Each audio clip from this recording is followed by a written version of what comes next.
Hello, everybody. We are back with another video today. I'm going to be doing Joe Biden's most likely path to getting 270 electoral votes.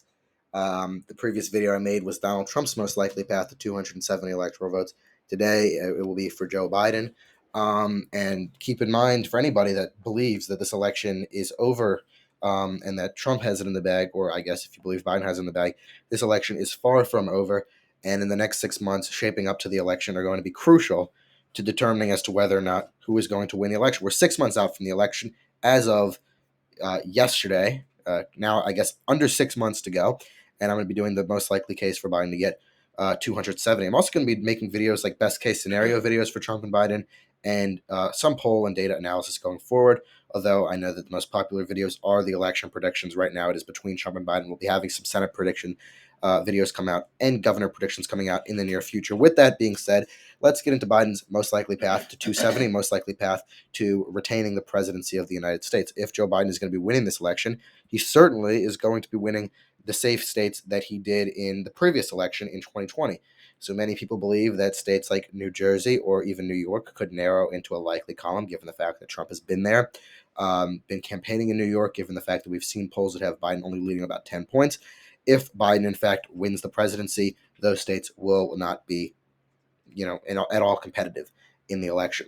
Going to our safe Trump states, I'm not going to be super, concerned about this. I know some people like to put a state like Alaska in the likely category because, Trump won it by 10 points in 2020, and they think, maybe Biden could narrow that margin again in 2024.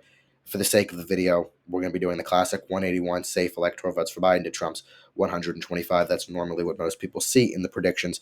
And now we actually get into the states that are relatively close. I mean, not blowout states. These are going to be states that you would expect each candidate to win, for the most part, by under 10 percentage points. So that does make them relatively competitive states. Heading into our likely Biden states. First state will be the state of Colorado. That's probably the one state of all of these states I would expect Joe Biden to win by possibly greater than 10 points. Colorado has shifted significantly to the left over the last 3 to 4 election cycles. Going back to 2004, George Bush won the state of Colorado. This time around, it is just not really competitive, although it's not a safe Democrat state at this point. It is just continually being more of a Democrat state, and by 2028, it certainly could be considered a safe Democrat state, depending on the candidate that they nominate. Another likely state, another state that has trended as Colorado has the last time it went Republican in 2004, the state of New Mexico. That'll be safe, likely for Joe Biden. The state of New Hampshire as well. We're seeing polling out of New Hampshire that has Biden leading there by anywhere from 5 to 10 points. And in the case where Biden wins, he would definitely be maintaining those leads in states like New Hampshire, as well as Maine at large. I know one Pan-Atlantic poll had it competitive, had Trump actually leading by 6 points. Biden will win that in the case that he does win the election. And also, that is one poll. The other polls that have been out of that at-large district, with the statewide poll, have shown Biden leading. We just don't have enough data out of there at this point in time for me to say, okay, actually, no, that's more of a Trump state at the moment, which I don't believe because historically it hasn't been. 2 more states to get to. The state of Virginia would be likely in this scenario. We have seen polling under 5 points for Joe Biden, but in the scenario that he does win, Virginia would continue to be a likely state. You would hope that a lot of suburban women would come out and vote for Joe Biden, and that's really the main reason that Virginia has trended Democrat in the first place, is because of the suburban women coming out, as well as the state of Minnesota. And this would be assuming that Joe Biden does regain support among a lot of Muslim communities in Minnesota and in Michigan, following the current Israeli-Hamas war. In those primaries, Joe Biden did receive a substantial minority in the Democrat primary, a substantial minority of Democrats voted uncommitted, anywhere from 10 to 20%. If even a fraction of those voters who literally went out and voted uncommitted, you never see somebody doing that, voting against somebody. If even a fraction of those people decide not to come out and vote for Biden, states like Minnesota, especially Michigan, will end up being incredibly competitive and could go the other way. In the scenario where he wins, of course, Biden would win the state of Minnesota by a likely margin, regaining those voters' support as we get closer to the election. Likely Trump states, start off with the district, actually, Maine's 2nd congressional district. He's time and time again won those won the district by pretty substantial margins, as well as Iowa and Ohio, both against Biden and Hillary in each of those election cycles. In addition, I still see the state of Texas and the state of Florida being likely Trump states. I just don't see them. I just don't see really Biden having a chance. I know that the Biden campaign thinks that at this point in time they will be competitive, or they could be competitive in Florida. And Biden was campaigning in Florida with Nikki Fried. But I just don't see that happening. I mean, you see the trends in Florida. You see Ron DeSantis winning Florida by 20 points in 2022, and even winning the governorship in 2018, which was considered a blue wave year. Trump expanding his lead in 2020, given the fact that we're in a definitely a more favorable election year, in my opinion, for Donald Trump. It's going to be very hard to see a state like Florida going to Joe Biden. And also looking at the enthusiasm. I mean, the people that showed up to that event with Joe Biden was a very small proportion of people compared to the events that Donald Trump gets, especially in his home state of Florida now. I just don't see Florida being competitive. Maybe some people would say you could put that in the lean category, but I just don't. I wouldn't even want to put it in the lean category, even though it's historically been a toss-up state. Anyway, that gets Trump to 219 electoral votes. I'd like to remind everybody, we are just trying to get Joe Biden to 270. It's not to get Joe Biden to 400 or 300. It's not a best case scenario. It's just what gets him the presidency. So he doesn't really need to win a state like Florida to get the presidency at the end of the day. That's a state that Donald Trump needs to win. He needs to win a state like Florida, Ohio, North Carolina, all of those pillar toss-up states that he did win in 2016. But we'll see if he actually does end up winning them again in 2024. He didn't win them in 20, or he won some of them, but not all of them in 2020.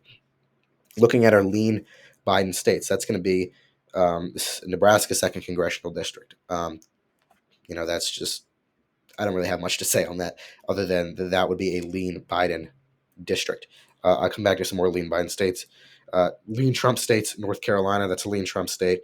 I do think that uh, Joe Biden could afford to lose the state of Georgia as well at this time, um, by a lean margin to Donald Trump. And a lot of polls are showing Donald Trump is performing the best out of the states that flipped back to Joe Biden, flipped back to the Democrats in 2020. Georgia is the one that Trump is performing the best in out of all of them.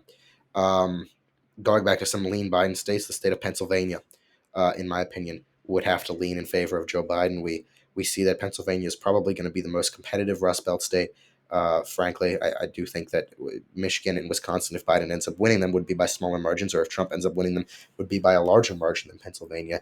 And we also saw that John Fetterman won Pennsylvania by 5 points, and Andrew Shapiro won the governorship by a very significant margin against Doug Mastriano back in 2022, which again was considered a red wave year. Pennsylvania kind of bucking the trend there, especially. Um, and while Donald Trump, historically, compared to many other Republicans, has performed very well in Pennsylvania, that is, Joe Biden's kind of home territory, I guess you could say. He would have to win that state if he's going to win the presidency again.